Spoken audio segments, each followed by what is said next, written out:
The room had gone quiet in the particular way that only happens when someone says something they can't take back. I know that silence. I had heard it in trauma bays, when a monitor flatlined, and the team looked up from their work, and the air itself seemed to hold its breath. This was different. This was a house full of people pretending not to listen. My father's voice hadn't been raised. That was the part that surprised me most. He had always been louder when he was angry, but this time his words came out measured, almost kind, the way you speak to someone you have already dismissed. "You shouldn't have come," he said. I looked past him at the dining room beyond, at the balloon arch my stepmother had ordered in gold and navy, at the framed photos of his life arranged on a folding table near the window. I was in exactly 2 of them. 3 hours earlier, I had been standing in a hospital corridor in North Carolina, peeling off a pair of gloves and listening to an attending rattle off the next case. I had taken the overnight call swap so I could make the drive up in the morning. 6 hours each way. I hadn't told anyone I was coming. I wasn't sure I'd been invited until my brother texted me the address at 9 the night before with a single message. "Dad's 60th. Please try." I had tried. I parked down the block because the driveway was full. I wore a green wrap dress I had owned since residency and a pair of flats that had seen better days. No white coat, no hospital badge clipped to my collar. Just me, quiet and careful, the way I always moved through my father's world. The house was crowded when I arrived. My father's colleagues from the firm, neighbors I half remembered from childhood. My stepmother's friends clustered near the kitchen island with champagne glasses and coordinated blouses. My brother stood near the back door with his girlfriend, and when he saw me, his whole face changed in a way that was part relief and part dread. He crossed the room before anyone else noticed me. "You actually came," he said. "You asked me to," I said. He pulled me into a quick hug and lowered his voice. "Just stay near me. Okay? Don't let her corner you." He didn't have to say her name. My stepmother had been my father's wife for 11 years. She was not a cruel woman in the theatrical sense. She was precise. She knew exactly which details to emphasize and which to leave vague, and over the years she had built a version of me in my father's mind that was small and sad and difficult. A daughter who couldn't settle. A girl who'd burned her bridges and then asked to borrow a match. I had been away from this city for 8 years. I had left for medical school, and then residency, and then a fellowship that ran so long it stopped feeling like training and started feeling like a life. I called when I could. I sent cards. I came home twice in 8 years, because twice was what the schedule allowed, and twice was enough to remind me why the distance existed. My brother got me a glass of water and pointed me toward a quiet corner, and for about 40 minutes, I managed. I spoke to an uncle who didn't recognize me at first. I congratulated my father from across the room with a wave and a smile. And he looked at me the way you look at someone you expected to be somewhere else. Not angry, not warm, surprised. It was my stepmother who found me first.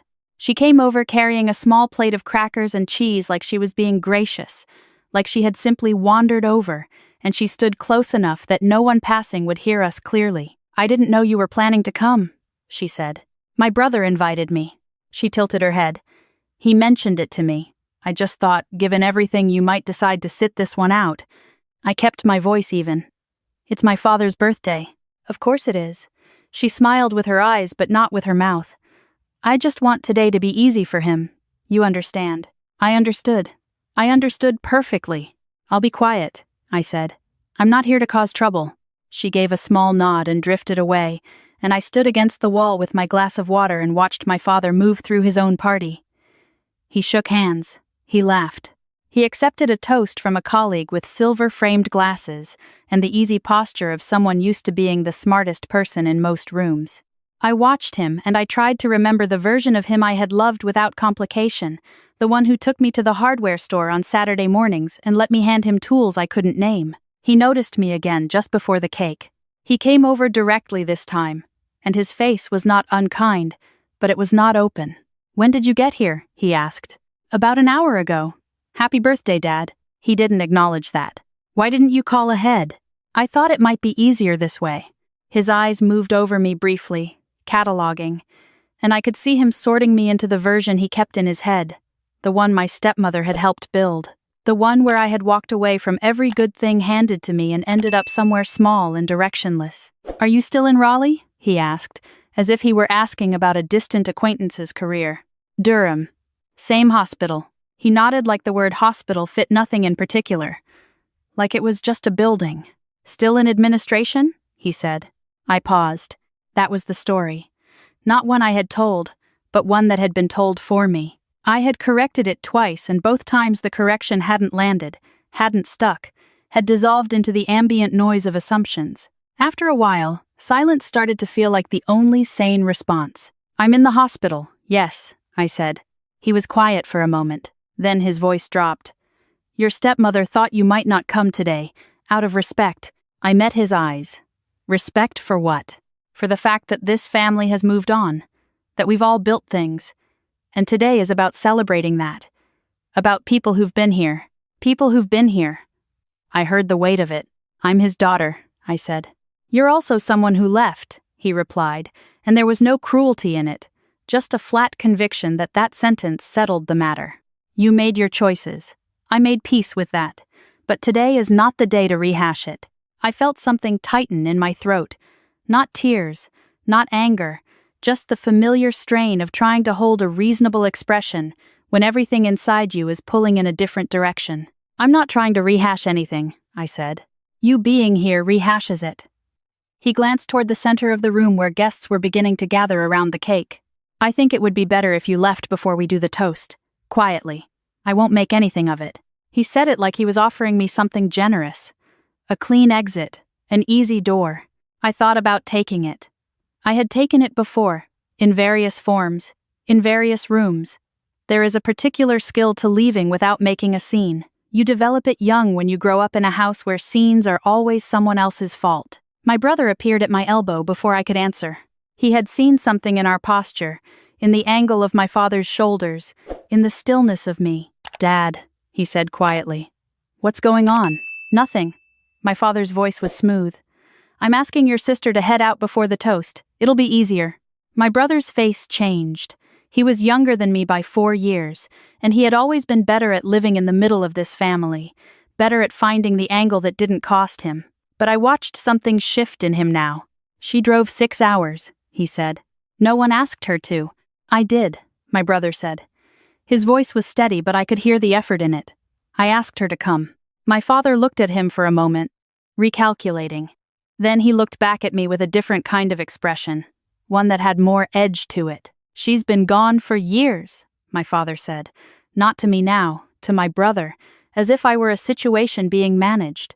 She disappears and then she shows up when it's convenient. That's not how family works. She's been working, my brother said. At what? My father let that hang. It wasn't a real question, it was a reminder. A reminder that none of us, in my father's ledger, could quite say what I had been doing all these years that was worth the distance it had cost. And that was when I made a mistake. Or maybe it was finally, after all these years, not a mistake. Dad, I said, I'm not administration. He looked at me. I have been trying to tell you that for 3 years. I am a surgeon. I have been a surgeon for 5 years. I run the trauma surgery department at Duke Regional. He stared at me for a moment and then, and this was the part that would stay with me, he laughed. Not mockingly. Confused. As if the words didn't compute. As if I had said something in a language that used familiar syllables but made no sense. That's not, he started. It is, I said. You dropped out, he said. You left pre-med in your 2nd year. We paid for that apartment. We paid for your therapy. You told us you couldn't handle the pressure. I took a medical leave, I said, and my voice stayed low and careful. I came back 6 months later. I finished. I matched. I finished residency. I did a fellowship in trauma. I have been working as an attending physician for 5 years. The words were coming out with more force now, not raised, but with a precision I couldn't quite pull back. 8 years of this. 8 years of being the story my stepmother told. Of being the cautionary note in my father's voice when he talked to his friends about the importance of resilience, of children who don't give up. Someone nearby had stopped talking. I could feel the radius of silence widening around us. My father's expression had not changed to belief. It had changed to something harder. The expression of a man being contradicted in public on a day that was supposed to be his. You're telling me this now, he said. Today. At my birthday party. I've been trying to tell you for 3 years, I said quietly. You stopped returning my calls after I sent you the program from my board certification. She sent you something, my brother said, and there was a new edge to his voice. She sent you something and you didn't. This is not the day for this. My father turned to look around the room, and in his eyes I saw the thing I had always feared. Not anger, management. He was going to manage this. He was going to smooth it over and move on, and at the next dinner party, the story would be adjusted slightly. The shape of it shifted, and I would remain in it as a cautionary figure of some kind regardless. The colleague with the silver-framed glasses had moved closer. I noticed him the way I noticed everything in a room. Peripheral, catalogued, filed. He was looking at me, not with the vague recognition of someone trying to remember where they had seen a face, with the specific, absolute recognition of someone who had no doubt. My father was still talking, still managing, his voice low and firm, explaining to my brother that families had to make hard decisions, and that respect was earned, and that today was not a therapy session. My stepmother had materialized at the edge of the group, her face composed in a look of pained helplessness, hands folded. "Excuse me." The colleague's voice cut through without being loud. It was simply the voice of a man who had learned exactly how much volume authority required. My father turned. "I'm sorry to interrupt," the man said. He looked at my father and then at me with an expression that was careful, almost deliberate, the way you move when you know you are about to change the temperature of a room. "I don't think we've been introduced," he said to me, "though I know your name. Dr. Harmon, isn't it?" The room had gone the quiet way that I described at the beginning. The balloon arch, the framed photographs, the champagne glasses, all of it still. Everyone pretending they were not listening. My father turned to look at me slowly. "I'm sorry," he said. "Did you say—" "Dr. Harmon," the colleague repeated. He wasn't being dramatic. He was being precise. "We met once briefly at a conference in Chapel Hill 2 years ago. I work in hospital administration in Winston-Salem. But I know your work." He paused. "My son was in a car accident on I-85, about 18 months ago. He came into Duke Regional." He stopped, and his voice dropped just slightly. "You were the surgeon on call." The room was very still now. My father's face was doing something I had never seen it do. It was searching. The colleague continued speaking to me in a voice that was simple and without theater. "I was stuck in traffic for 40 minutes while they were working on him. When I finally got there, the nurse told me the trauma attending had been with him since he arrived. You came out to speak to me." He paused. "You were still in your gown. You told me he was going to be okay. You stayed with me until he could be moved out of recovery." He looked at my father. "Your daughter didn't leave that hospital for 17 hours that day. I know because I was there." My stepmother made a sound. It wasn't words. It was the small, involuntary noise of a story breaking. My father looked at me, and I watched him do what I had watched him do my whole life, look for the version of me that fit the one he was already carrying. And this time he couldn't find it. There was no angle from which the woman in front of him and the story in his head were the same person. "You're a surgeon," he said. The words came out flat, without inflection, like he was reading something out loud in a language he didn't quite speak. "I've been trying to tell you," I said quietly. "She's been trying to tell you for years," my brother said, and his voice was not quiet at all. My stepmother stepped forward and put a hand on my father's arm. "This is not—" "Did you know?" my brother asked her. His voice was low, but the room was so silent that it didn't matter. She didn't answer. That was its own answer. My father looked at her, and I watched him do a different kind of calculation, a harder one, the one where you begin to understand not just what was wrong, but what had been built to keep it wrong. I didn't want that moment. I had spent 8 years specifically avoiding that moment. The last thing I needed was to be the person who blew up my father's marriage at his 60th birthday party. I felt something cold move through me, the particular kind of dread you feel when a thing you set in motion begins to move faster than you intended. "We should talk later," I said to my father. "Not here, not today." But he had turned away from me. He was looking at my stepmother with the expression of a man who was adding things up that he hadn't let himself add before. My brother touched my arm. "Come on," he said softly. He steered me toward the back of the house, through a door into a small sun porch with wicker chairs and a ceiling fan turning slow. The sounds of the party continued through the wall, muffled and rearranging themselves. My brother sat down heavily and pressed his hands to his face for a moment. She told him you were a receptionist, he said. I sat down across from him. I know. She said you were working part-time somewhere. She said you'd moved around a lot. She let him believe. He stopped. His voice was careful now, controlled, the way his voice got when he was dealing with something he was genuinely angry about. I didn't know he actually believed it. I thought he knew and he was letting her version stand because it was easier. It was easier, I said. He looked up. You let it stand too. That landed. I had known it would. I know, I said. Why? And there was something raw in it. Not accusation, but need. The real question underneath. Why did you let us believe something false about you? Why didn't you fight? I thought about how to explain something that doesn't have a clean explanation. The way you stop fighting for a version of yourself that someone is determined not to see. The way silence starts to feel like protection. The way every attempted correction had bounced off my father's certainty like water off sealed wood, and at some point the corrections had begun to feel less like truth-telling and more like begging, and I had decided, somewhere in a very tired and very practical part of myself, that I would not beg. I wanted to come home as his daughter, I said finally. Not as someone who needed his approval. Not as someone who needed him to be impressed before he could love me. I paused. I sent him the board certification because I thought maybe it would help. When he didn't respond, I decided, if you need a credential to see me, I don't want that kind of being seen. My brother was quiet for a long time. He missed your whole career, he said finally. Yes, he was at my graduation. He was at 3 of my promotions. He's been here for everything I've done. He stopped. And you were out there saving people's lives and he thought you were filing paperwork somewhere. I was filing paperwork somewhere too, I said. Surgeons file a lot of paperwork. He laughed, despite himself. It was small and brief, but it was real.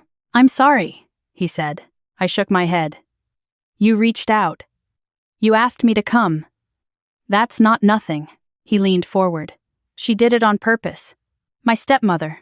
I think I always knew that. I didn't want to take it on. I thought you'd fight it yourself eventually. I did try, I said. He didn't hear it. He should have heard it. We sat with that for a moment. The ceiling fan turned. Through the wall, the party sounds had resumed, slightly too loud, the way sounds get when people are consciously performing normalcy over discomfort. My brother looked at me. What do you want to happen now? It was a question I hadn't been asked in a long time. Not by anyone in this family. What do you want? I want my father to stop telling people I'm a disappointment, I said. And I want the silence to be the end of something, not more of the same. He nodded slowly. Will you talk to him? Later. Not during the party. I'll tell him to come find you. I stood up. Tell him I'm in the yard, and tell him I'm not angry. I paused. I just need him to know that being not angry doesn't mean being fine. The yard was small and overgrown in the pleasant way of houses where the owners had decided to care about other things. A magnolia in the corner, some unruly rosemary along the fence. I sat on the back steps and looked at the sky going gold at the edges and felt the specific kind of exhaustion that has nothing to do with hours of sleep. The door opened behind me after about 15 minutes. My father sat down on the step beside me, not close, but close enough. He held 2 glasses of water, handed me one without speaking. I took it. We sat for a while. Dr. Harmon, he said finally. You don't have to say it like that, I said. I've been saying the wrong thing for years, he said. I'm not sure what the right thing sounds like anymore. I turned to look at him. He was 60 years old today. His hair had gone mostly gray, and there were lines at the corners of his eyes that hadn't been there the last time I'd really looked at his face, which had been at my mother's funeral 10 years ago, which was the last time we had been in the same room without performance layered over everything. She told you things that weren't true, I said. He didn't answer right away. His hands were wrapped around the glass the way you hold something when you need something solid. She told me things that fit what I already feared, he said. I looked back at the magnolia tree. I was scared of losing you, he said, and his voice was rough in a way I hadn't heard in a long time. After your mother. After the leave of absence. I had this idea in my head of what it looked like when a person started drifting. And you fit it. Or I made you fit it. He stopped. It was easier to believe you were struggling somewhere than to believe you'd built a whole life that I had no part of. I felt something move through my chest. Not forgiveness, not yet, but something that was the precursor to it. The clearing of ground. You could have called, I said, not as an accusation, as a fact. I know. You could have returned the calls I made. I know that too. We were quiet for a moment. Your brother says you run a department, he said. I do. Trauma surgery. Yes? He exhaled slowly. How many people he started and then stopped as if the question itself was too large to fit into a sentence. We had a 43% survival rate improvement in our unit over the last 3 years, I said quietly. I'm proud of that. He put his face in his hands, briefly, just for a moment. Then he straightened up, cleared his throat, and looked at the fence. I owe you an apology, he said. Not just tonight. For years. I waited. I owe you one for listening to things I should have verified, for letting the story become easier than the truth, for treating you like a problem instead of a person. He paused. And for using your mother's death as a reason to keep my distance when really I was just afraid of what I'd missed.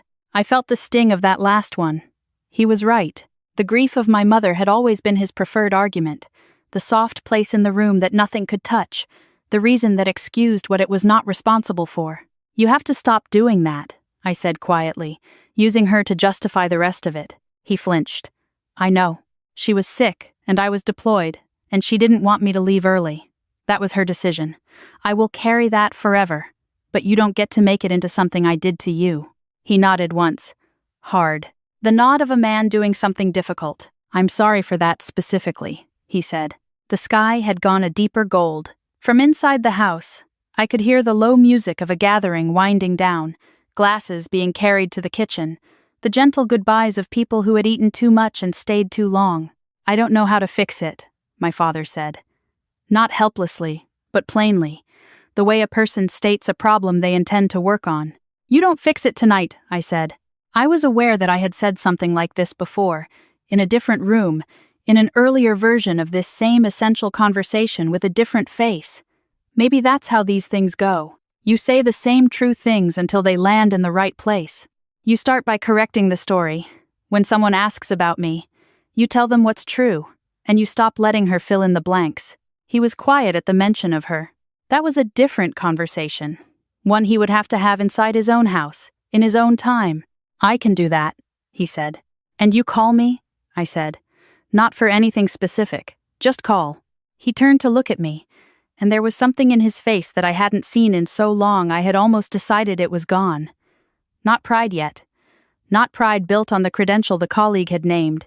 Something smaller and more fundamental. A father looking at his daughter and not finding disappointment. You came 6 hours for this party, he said. I came 6 hours for you, I said. He pressed his lips together. Inside the house, my stepmother would be moving through the rooms with her composed expression and her careful hands, deciding what the evening had been and what it had not been.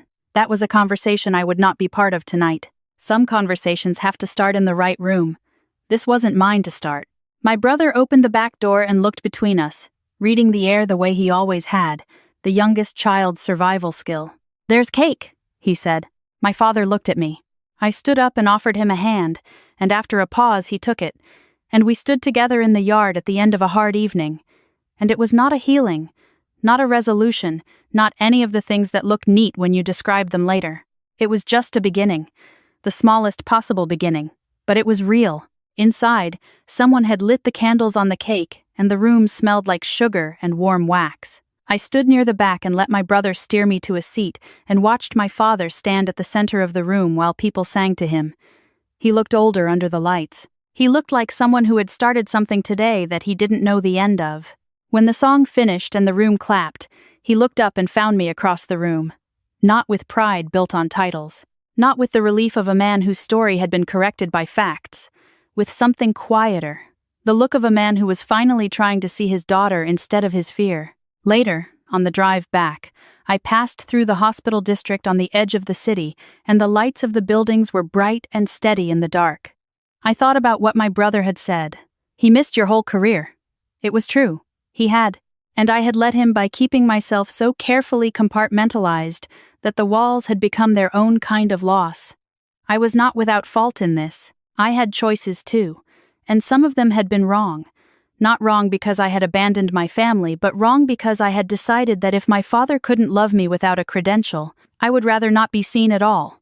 That had been its own pride. Quieter than my father's, but not so different. The highway stretched out ahead. 6 hours home. A full board of cases waiting on Monday. A team that counted on me to walk through the doors the same way every time, steady and present, regardless of what was happening outside those walls.